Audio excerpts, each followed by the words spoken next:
आउँछ यहाँ प्रश्न यति मान्छे 17,000 भन्नुहुन्छ मलाई कुमार बाबुराम भन्ने बित्तिकै सोसियल मिडियादेखि 17,000 लेखेको थियो। हजार के लाखमा मान्छे मरे, करोडौँ मान्छे मरे, हजार के लाखमा मान्छे मरे, करोडौँ मान्छे मरेका छन्। अहिले देखिरहनु भएको छ के भइरहेछ आज एक दिनमा चाहिँ गाजामा के भइरहेको छ 21औं शताब्दीमा त्यो सुन्ने देख्ने लायक घटना हो। हस्पिटलमा बमबारी भएको छ, बालबच्चाहरूको त्यो वृद्धवृद्धाहरूको मान्छेहरू मारिएका छन्। त्यस्तो विद्रुप दृश्य देख्नु परिरहेको छ। हामी को बोल्न सकिरहेका छैनौँ। संसार यस्तो अवस्थामा छ त फेरि पनि हामी कहाँ त्यो दुःखद घटना थियो र त्यो हुनु पछाडि जो साथीहरू तपाईँले पीडित हुनुहुन्छ म आफै होइन मेरै टाउमा 50 लाखको पुरस्कार घोषणा गरिया होइन।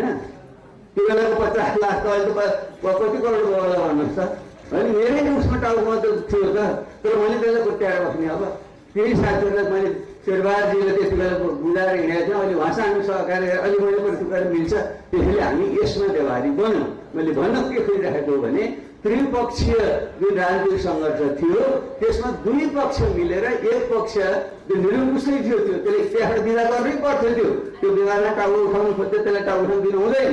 हामीले अन्त्य गरिसकेपछि अब हाम्रो नै साझा स्वामित्व हो। यो प्रणाली ल्याउनुमा हामी दुवैको साझा स्वामित्व हो।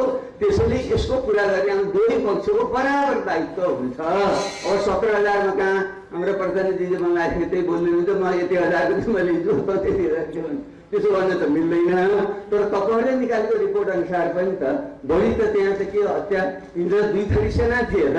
एउटा चाहिँ परम्परा राज्यको सेना थियो, त्यति बेला शाही नेपाली सेना भनिन्थ्यो। अर्को चाहिँ क्रान्तिकारीहरूको नेतृत्वमा रहेको जनमुक्ति सेना भन्ने थियो। बढी त तिनीहरूको बिचको द्वन्द्वको क्रममा मारिया हो नि त।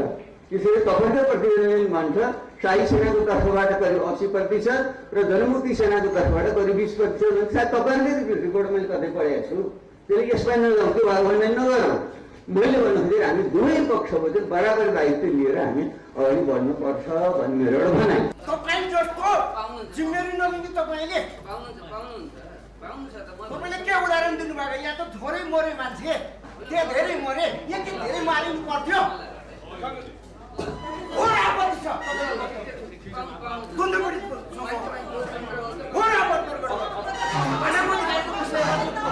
वक्तव्य दिएको प्रधानमन्त्रीले दिएको वक्तव्य यही हो होइन। हामी यस्तो छ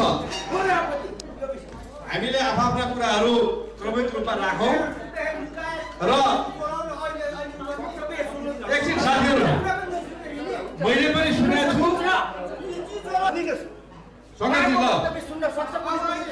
कार्यक्रमको उद्देश्य के राखेका छौँ भने